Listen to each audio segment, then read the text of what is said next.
You're listening to a podcast by the Perennial Leader Project. Welcome to another edition of Dying Every Day, Stoicism in a Year.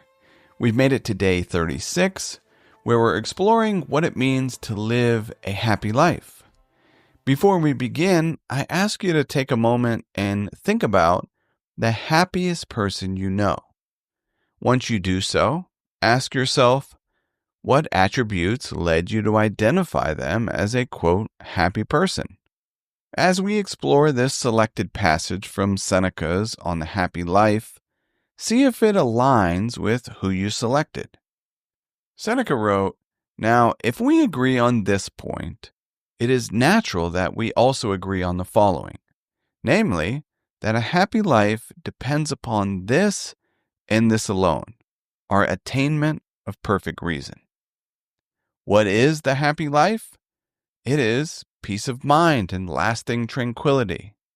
This will be yours if you possess the greatness of soul and the steadfastness that firmly clings to a sound judgment just reached. How does one reach this condition? By gaining a complete view of truth and maintaining in all that he does an inoffensible will intent upon reason and never departing therefrom. And again, this passage is adapted from On the Happy Life. Back on day 4, we discussed the art of Stoic joy. In the meditation, Seneca advised us to find joy within ourselves instead of searching externally for it.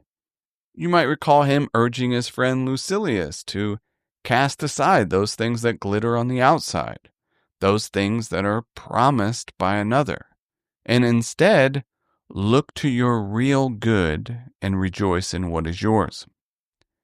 Now, consider picturing the person you identified as the happiest you know. In your view, is their, quote, happiness dependent on outside circumstances? Or is it something deeper within themselves? The Stoics believe that the lives of others are a great tool to help us live our own. They turn to figures like Cato and Socrates as examples of living well. But it's important to remember that we can also learn from the living. The people around us who model good character and sound judgment can aid us in doing the same. Therefore, I invite you to consider reflecting or journaling about someone who has positively influenced your way of life.